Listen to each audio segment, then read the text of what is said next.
If you want to understand why I left the place I was at, you're really just gonna have to hear the entire story. You won't believe it, of course, but your skepticism means nothing. Because what I saw that night on the Bayou has been with me ever since. In my mind, in my thoughts, and sometimes even in my dreams. It exists as a disturbing memory that I cannot shake away, that will never go away, just so long as I live. It will be one of those things so terrifying that it'll still be just as keen in my mind on my deathbed as it was the day it occurred. But whether or not you believe me, I'll tell it to you anyway. If not only to serve as a warning, a plea for caution, if you ever find yourselves near the swamps late at night. At the time, I was working at a shitty little fast food place. The only thing worse than working at a shitty little fast food place is working at a shitty little fast food place on the night shift. By yourself. Without a vehicle. Especially when you just so happen to live in the heart of rural Louisiana. Such was my case some years ago, the night this event happened to me. During this time, I lived quite a few miles away from the restaurant I worked at, and due to my lack of a vehicle or any access to a public bus system, I was dependent on others for my transportation to and from work. One night after a busy evening of serving customers, I closed down the store and locked up the restaurant. When I phoned for my ride, nobody answered. Now, I'm not here to throw a pity party, but I can't help but to express anger at the fact that the person who drove me to and from work was my roommate, who had a car, but no fucking job. And I was basically the only person in our home who paid the rent at this time. And this loser had the carelessness to fall asleep, leaving me with no fucking option but to walk. Again. This was not the first time this had happened. The first time, it took me an hour and a half to get home, walking briskly. And to those of you who have never been to the rural regions of Louisiana, you have no clue. Here we have what is called a bayou. It's basically a swamp. Thick, murky, frog-laden, mosquito-swarming, gator-infested, crap-smelling swamp. With thick, tall grass, cattails, cypress trees, and heaves of pond scum. And I just so happen to live on the bayou, all the way down a long dirt road with hardly any streetlights, and thick swamp on both sides of the road. There are no side roads, and the houses down the street are separated sometimes by more than a quarter mile. It's not merely spooky walking down this road at night, it's fucking terrifying. You hear sounds, both real and imagined, coming from the bayou. Chirping, croaking, howling, grunting animals.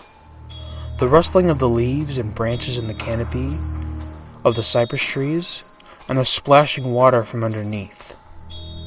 That's the worst. You can hear the sound of something lurking nearby abruptly dunk underwater. It can be a turtle, a snake, or an alligator. You never know. You just keep walking with your teeth and hands clenched tight, hoping nothing crawls to the tall grass next to you and onto the road. Or even worse than the subtle dunking noises. Sudden splashes that happen when you're walking, you scare a toad or a frog, and it jumps into the water.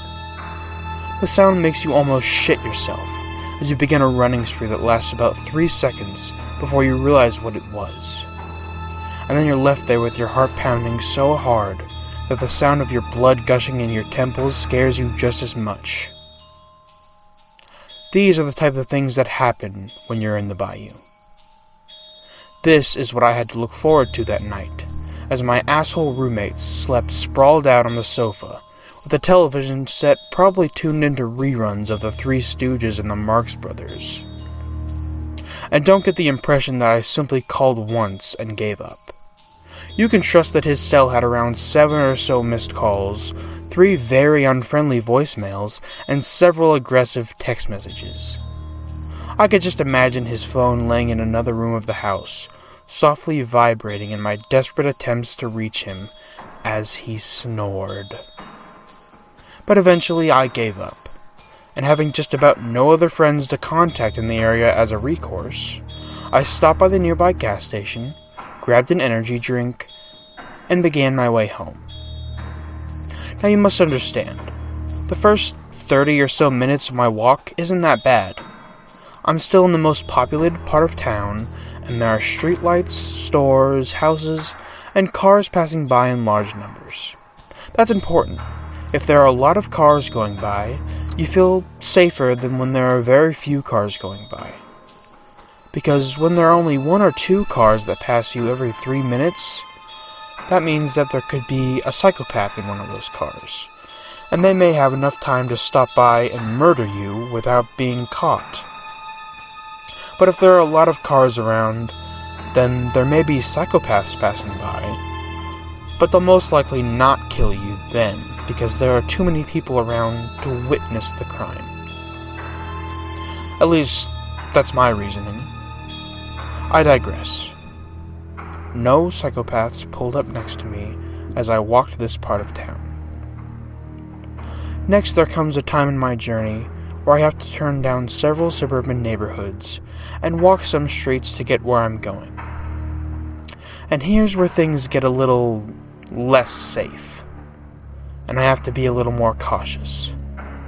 There's less traffic down these roads, and you never know when some punk or gang may be hanging out in some empty lot or house who might try to mess with you, or pick a fight, or mug you, or just take an empty bottle of malt liquor and bash your skull in. You know, as an initiation ritual or something.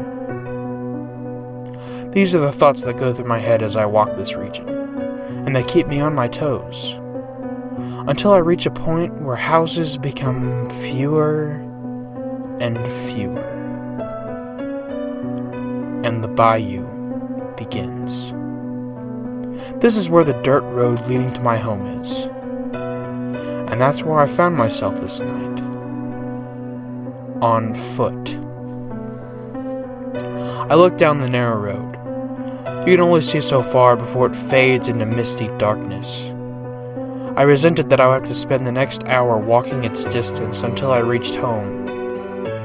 But anger took hold of fear when I thought about how all of this could be spared, if not from the neglect and carelessness of my roommate. When I got home, I was really going to have it in for him. I truly considered at the time the possibility of physically smacking his damned face. And with this thought in mind, I launched violently down the road. And the further I walked, the darker it became, until no light shined but the stars and the sliver of the moon above me. Very soon, the sound of any vehicle was completely non-existent. There was just me, the road, and the bayou, and whatever creatures dwelt there. I heard the crickets chirp, and the frogs croak, and the occasional bird coo. To avoid fear, I focused on their chorus, and let their sounds preoccupy my mind. I watched my shoes pressed into the sandy dirt, as I placed one foot in front of the other. I would count my steps until I reached 100, and then I'd begin again. I tried to lose myself in the repetition.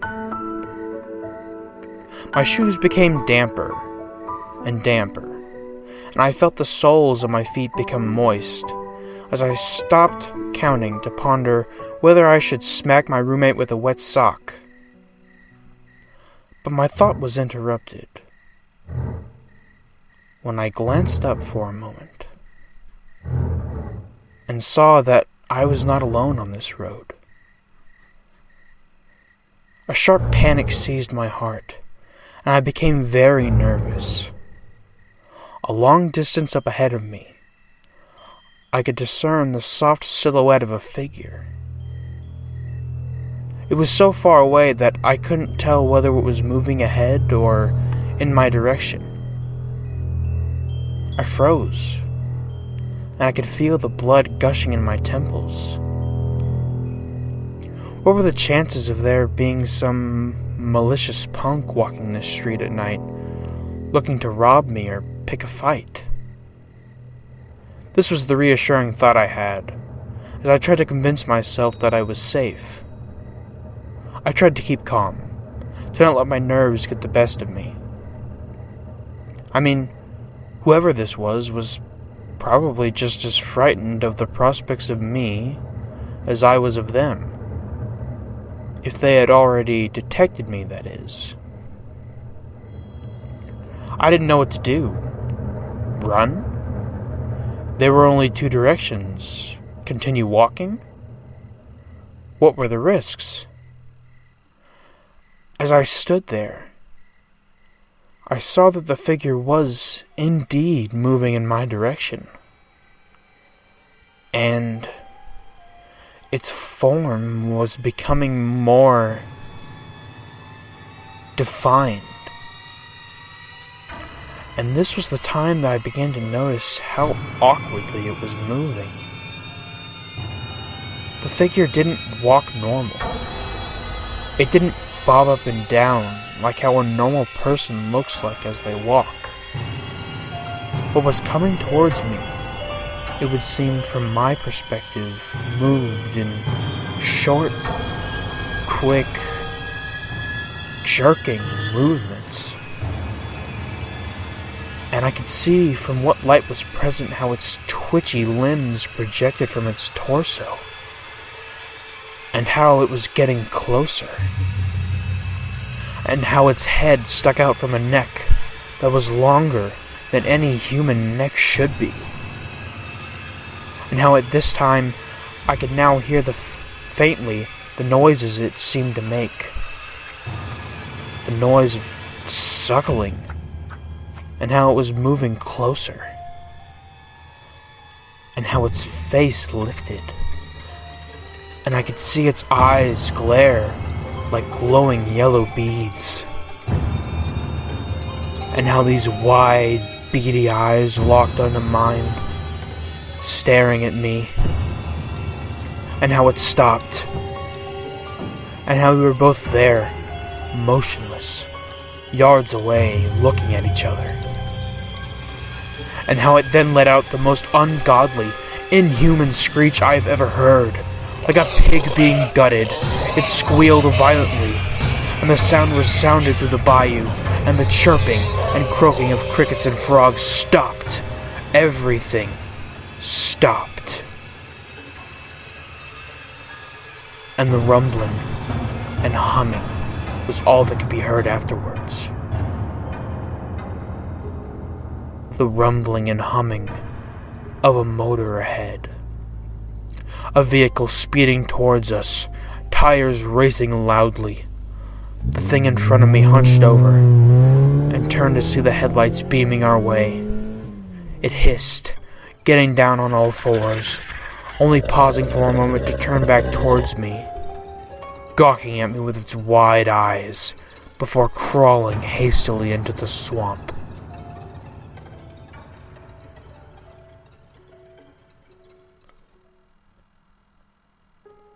The vehicle that scared the thing away was my roommate's car. He never saw it. Whatever it was. And I never wanted to see it again. I moved as soon as I could. And I haven't been there since.